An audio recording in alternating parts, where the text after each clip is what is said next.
is CGTN, China Global Television Network.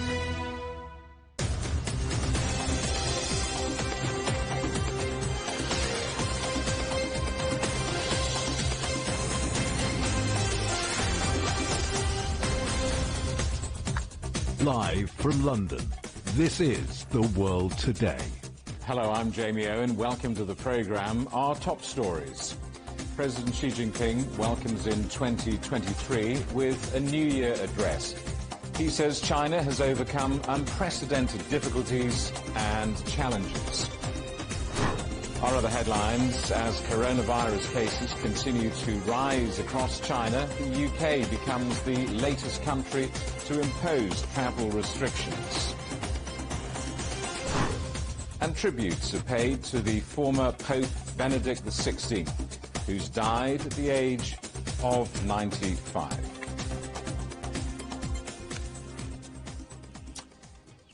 Passengers arriving in the UK from China will have to prove they've tested negative for coronavirus before boarding their flight. This all starts from Thursday. The UK government is tightening its rules in response to China reopening its borders next week. They're following a similar policy announced by the United States, while Spain and Italy have also imposed restrictions. Well, let's talk to our correspondent, Andrew Wilson, who's following this story for us. What's the rationale? What's the reasoning behind this? Well, a casual glance at the situation, one would have thought, yes, that's exactly the right thing to do. After all, we all did it in 2021, moving around Europe. We would get our negative test. It would be mounted onto our phone. We would show it at the port of arrival, and that would allow us access to the country. But China now is opening up after an extremely long period of zero COVID and zero tolerance of COVID. There's every expectation now that these numbers that appear to be increasing in China will continue to increase, and it's a wave now of infection going across the country at the same time as the borders being opened. So one would have thought that it's a rational decision, and that decision has been made not only by the UK but the United States and France and India, South Korea, Spain, Israel. All these countries have now put up measures to screen passengers coming from China. But actually, if you look at the science, then there's a question mark over that, because there's no real indication in all our experience of the last 3 years of pandemic of finding that border controls made much difference to the rate of international infection. The virus goes where it needs to go and goes where it wants to go, regardless of how much care you take at the borders. It's simply not an effective enough screen. For a start, once the virus is on the move, it's already too late if you put in measures. The only thing these measures do protect against is if there's a new variant which hasn't yet started its life, and then that might be caught in the screen if you put it up. But otherwise, there's nothing really to suggest that this is a scientifically sound decision, and yet tens of countries have already made that move. And the Prime Minister will have made the same decision as other leaders have made. Well, it's probably better if we do this rather than not. They're calling it a cautionary approach, and cautious it is. So what does this policy say about the UK government? Well, I think there's two things going on. One is the World Health Organization has put out an appeal to the Chinese authorities to give more real-time data to the international community, if they can, on numbers of cases, of numbers of fatalities, of numbers going into intensive care, of numbers being vaccinated. All that stuff helps build an international picture. And the WHO is asking China for that again, because the suspicion is that they're not getting all the data they need at this stage. So that has made these countries cautious in terms of protecting their borders. But the other is simply a political move. It's the kind of thing that sits well with the general public. There's an explosion of coronavirus going on in one part of the world. We're going to screen those passengers coming in, and the general public think, well, at least something's being done. But it's the same kind of mentality that was at work within the politics and the decision-making in the pandemic at its height in Europe, where governments across Europe were under pressure to make and take measures, in particularly lockdown, but also travel restrictions, when with hindsight, perhaps it didn't really, again, help that much and did a lot of damage to the economies. And so there are scientific answers to many things and scientific questions that are posed, but also the politics slips into that as well. And I suspect Rishi Sunak is thinking that this is probably a better move to make than do nothing, because I might be blamed for that after all. And his cabinet and his MPs around him are all mostly applauding his decision. However, what's not being said and is known within Downing Street is that countries like Germany, Portugal, Australia and Austria have also looked at this problem and looked at the situation going on in China and decided to do nothing about their border protocols and keep them the way they are. Perhaps that's more of a scientific decision and less of a political one, but at least there are choices that leaders can make. Andrew, thank you for that. Our correspondent, Andrew Wilson. Well, those international travel restrictions have been imposed as doctors across China face a huge challenge from this wave of COVID surging across the country. CGTN's correspondent Wang Mongjie reports now from Beijing. Every second counts. Following the way of Wang Guoqing, a chief physician at Department of Renal Medicine, I can't keep up and even need a trot. She told me that the doctor's treatment is a race against time. To help the emergency department shoulder the pressure, Wang needs to receive specialized patients suffering from renal disease every morning.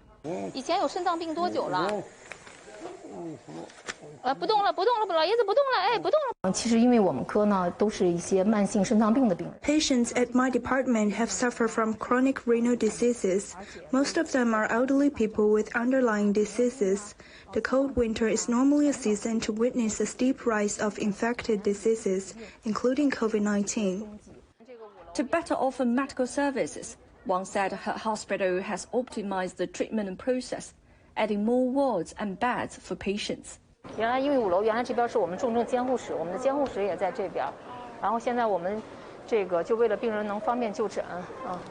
After confirming the numbers of new patients, Wang goes back to her department to arrange the treatment and next step. Wang said she and her colleagues have stayed on the front line since the beginning of the pandemic.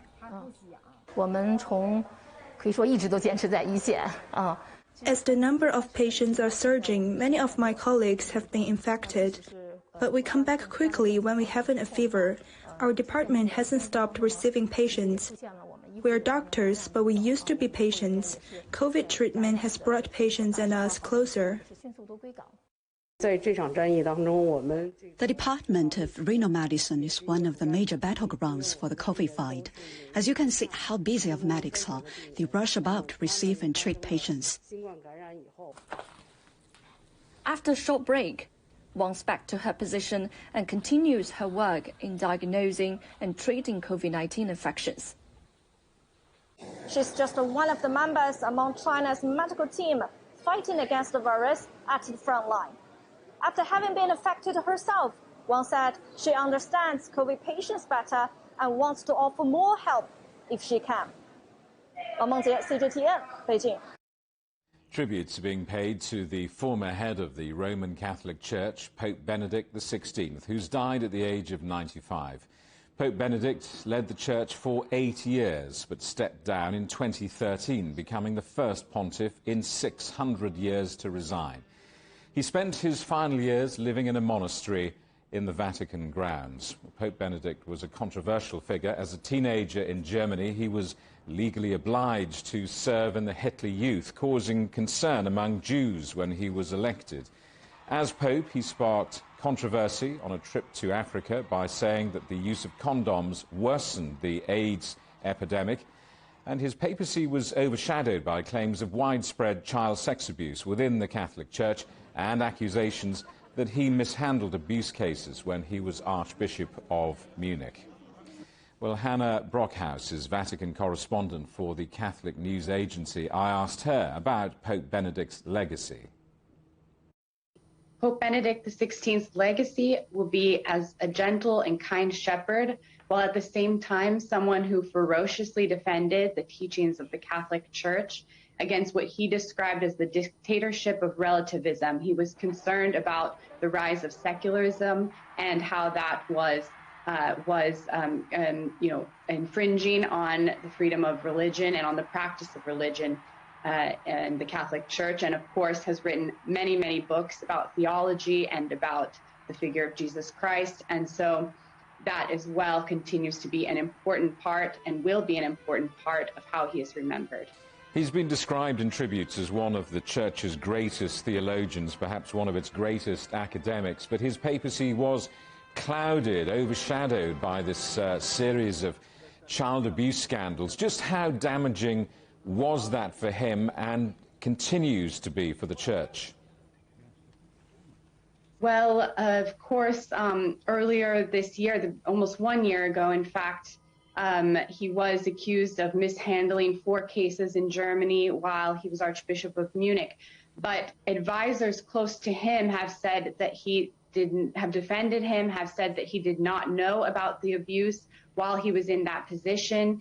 And Benedict himself has apologized for the sin and the crime of clerical sexual abuse in the Church. Even Pope Francis has come out in defense of Benedict to say that he was a leader during his time as Pope in fighting back against abuse and in punishing those who engaged in it. Benedict and Francis are often described by commentators as 2 very different popes from different wings of Catholicism. What does Benedict's death mean for the future direction of his followers in the Catholic Church? Well, we still have, of course, Pope Francis, the reigning pope. That does make this papal death a little bit different from those in recent history. Of course, we won't have a conclave right now. It could change the precedent, of course. It changes the precedents that a future pope, including Pope Francis, could resign if he should choose to do so in the future. As for the direction of the Church, Benedict, in his role as what was called Pope Emeritus, after he resigned, he really did not exert so much influence on the Church. As Pope Francis described, he was silently supporting the Church in prayer. He occasionally released some writings, but Pope Francis has been the one to be in charge, and he will continue to do so, and we will see where the future of the Church takes us. Can you give us an idea of how the Church and the Vatican handles the funeral of a Pope Emeritus? This is new territory in a sense, isn't it? It is absolutely new territory. There's been a lot of speculation, of course, about what it would look like. We know today that starting Monday, January 2nd, the Pope Benedict's body will be laid out in state inside St. Peter's Basilica, as it is for all popes. So people may go and pay their respects to him. And then on Thursday, January 5th, there will be a funeral in St. Peter's Square, just like for other popes. So far, some things are looking very similar. A difference would be the Vatican said that this funeral of Pope Benedict will be done in a simple way, which is in accordance with Benedict's own wishes. So it will still be a solemn funeral mass. It will be presided over by Pope Francis himself, but done in a simple manner in accordance with what Benedict wished. You're watching CGTN. Still ahead, fireworks and festivities as countries around the world begin welcoming in the new year.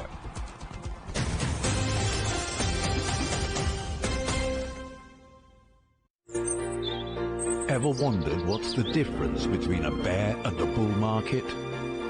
Where are the cash cows? And who are the lame ducks? And what exactly are black swans? Grey rhinos? And unicorn companies? Make sense of it all with Global Business, only on CGTN. There's a new agenda for a new world, accelerating change in almost every part of our lives. It's shifting the norms of how we work, travel, and connect. How we think, interact, and develop. It's a new reality, a new agenda with me, Juliet Mann.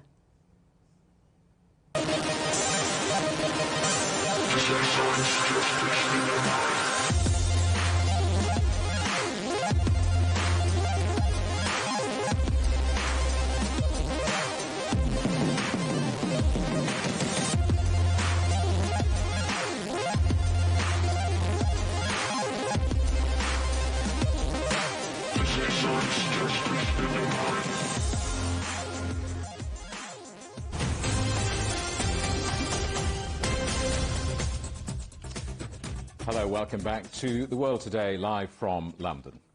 Russia has launched dozens of missiles across Ukraine, with several blasts heard in the capital.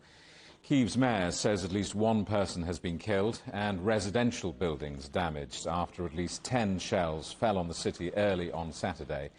People in Kyiv have been rushing to their bomb shelters amid warnings of further attacks.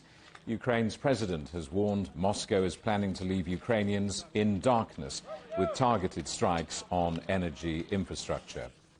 Well, fighting has been raging for months in the Ukrainian city of Bakhmut. Deaths and injury tolls are high there. 90% of civilians have now left, and there's little infrastructure intact. CGTN's correspondent Stephanie Freed has been to Bakhmut to find out how those who remain are surviving. As shelling pounds around him, Alexander cuts wood to burn in the stove of his windowless, heatless, electricity and water-barren apartment upstairs. Over the course of a 4-hour period last spring, Russian forces incessantly hit his block of flats. He, his wife, and 2 other neighbors are the only people still living here. It's all in God's hands. We don't know what will happen in 5 minutes. We're standing here now, but in 5 minutes... For the most part, Bakhmut is a pockmarked ghost town with visible remnants of former prosperous times. The major demographic groups that are still in this city are the military, civilians who cannot or will not leave, the volunteers who are helping those people, and animals that have been left behind. Packs of abandoned dogs roam the ruins, cleaving to humans who appear, hoping for food handouts, desperate for a loving stroke. Ambulances and military vehicles speed past downed power lines through deserted streets to evacuate wounded or get to a position. When these men came to Bakhmut, there were 240 soldiers in their battalion. They are all that's left.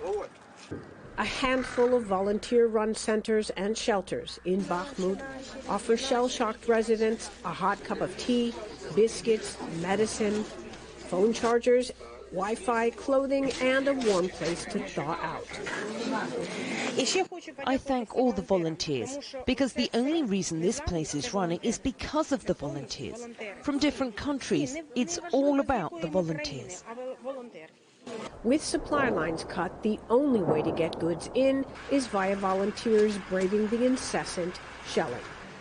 As the warring continues and the casualty tolls mount, Bakhmut encompasses the contradictory intersection of humanity's bleakest and most gratuitous aspects. Stephanie Freed, CGTN, Bakhmut, Ukraine. The DPRK has launched 3 short-range missiles into the sea off the coast of the Korean peninsula. That's according to military chiefs in Seoul. South Korea says the missiles were fired early on Saturday. This comes amid increasing speculation that Pyongyang is planning a 7th nuclear weapons test. The country's leader, Kim Jong-un, is expected to make a policy announcement during a New Year address. The United Nations General Assembly has voted to ask the International Court of Justice to rule on the legal consequences of Israel's occupation of disputed Palestinian territory. Palestinian leaders have welcomed the move, saying Israel needs to be held accountable for its actions. However, Israel criticized the decision as a moral stain on the organization. The United Nations vote is likely to present a challenge for Israel's new government, which has pledged to strengthen its settlements in the occupied West Bank. Australia and New Zealand have become some of the first countries in the world to welcome in the new year.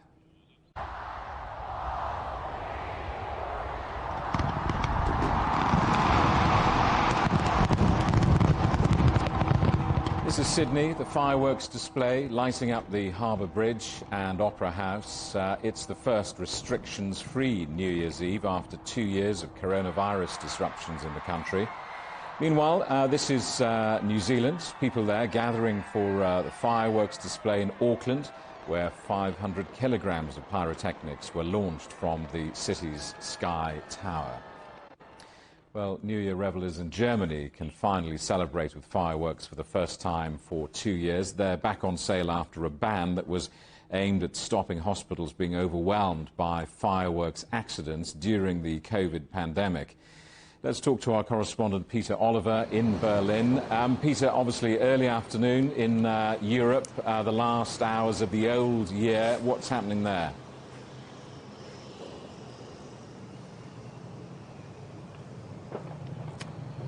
Well, I think we may have lost our correspondent Peter Oliver in Berlin. We may return to him a little later, but in the meantime we'll carry on with the rest of today's news. From mass layoffs to AI robots and social media acquisitions, 2022 has been something of a roller coaster ride for the technology industry. Our correspondent Mark New looks back at some of the highlights. In 2022, humanoid robots took center stage. At Tesla's AI Day, Elon Musk unveiled prototypes that could walk and others that could manipulate objects with flexible hands. At the RoboBusiness conference, Agility Robotics showed off Digit, the world's first bipedal robot to be carrying out real-world tasks. What we don't want to do is have it appear that you can have a conversation with it when in fact that's just not what the robot's designed for. We want it to be able to communicate non-verbally. Taking the opposite approach is Amica, who I met at the 2022 Consumer Electronics Show. How are you doing? I am doing well, thank you. How are you? Oh, am I in your space? You are in my space, but it's okay. I'm fine with it. Do you think someday you will really feel something? No. Never? Robots do not feel anything at all. Desire, want, anger, all of those emotions are strictly human, and I am not human, nor will I ever be. The startup Mojo Vision reached a milestone in June, inserting an augmented reality contact lens into their CEO's eye. A wearer gets instant AR information overlaid on the real world. We're delivering something we call invisible computing. It's this idea that I can get the right information at the right time on my eye discreetly. For the first time, the U.S. Food and Drug Administration declared safe for consumption a company's lab-grown meat, Upside Foods chicken product. Numerous food tech startups are using similar animal cell extraction and gene editing techniques to also create lab-grown seafood and beef, including Sci-Fi Foods. I actually got the idea for doing this 15 years ago reading a science fiction book, right? But it is actually the sci-fi, kind of like the positive sci-fi that we used to dream about, right? It's amazing that we can grow real meat without the need for killing an animal. Despite tech breakthroughs, the industry still got hit with something it hadn't seen in years: massive job cuts. From Meta to Microsoft to Netflix to Intel, U.S. tech companies were forced to lay off more than 90,000 workers. We saw, the immediate decline, but then the immediate rise, and not only a rise, but a huge rise in the importance and the value associated with tech companies. Realistically, it wasn't, sustainable. And so, unfortunately, it eventually caught up with the tech industry. Perhaps no tech company experienced a more turbulent year than Twitter, which was acquired by Tesla CEO Elon Musk. He slashed thousands of jobs. He also ran a user poll asking whether he should step down as head of Twitter. He lost, and now says while maintaining ownership, he will step down as CEO as soon as he finds someone, as he put it, foolish enough to take the job.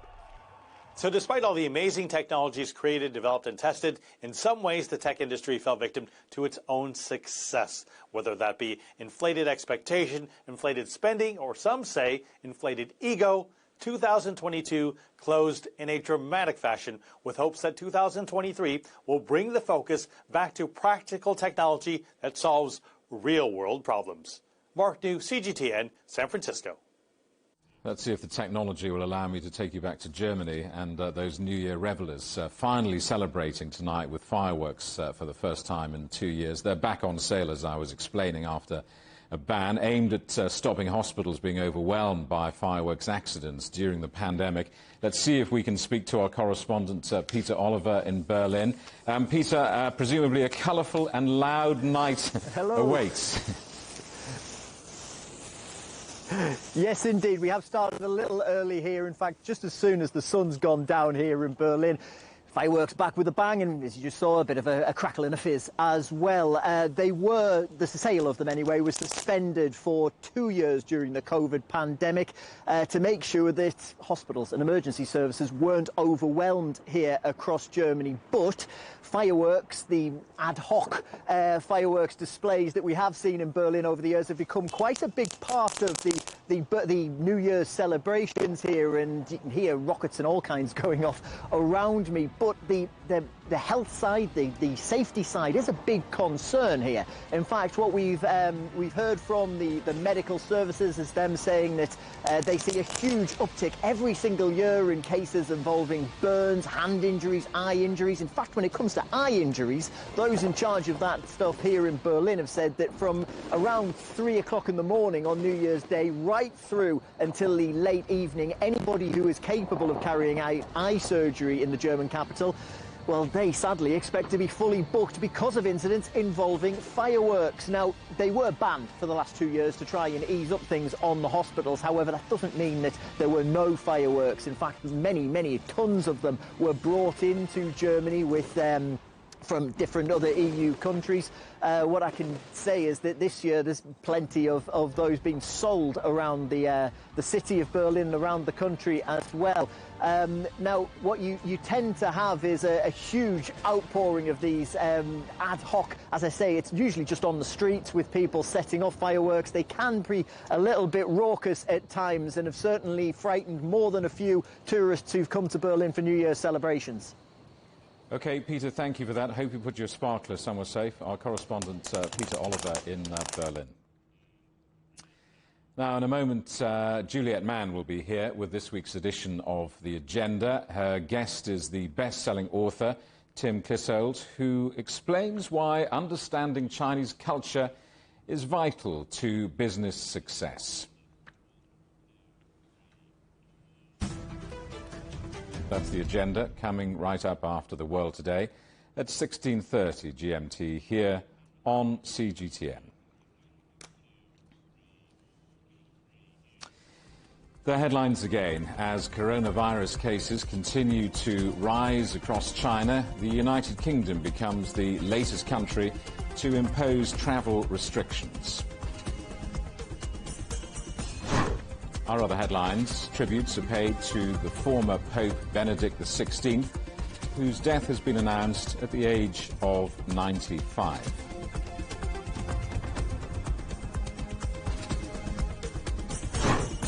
And in some parts of the world, it's already time to say Happy New Year. Fireworks light up the skies as 2023 starts to make its first appearance. And that is the world today. Thank you for watching. We're on smart TV apps, Roku, Apple TV, Amazon Fire and Android TV, YouTube, Dailymotion, CGTN.com and the CGTN app, and in the UK on Freeview. More news at the top of this hour. For now, from all of the team in London, it just remains for me to say Happy New Year.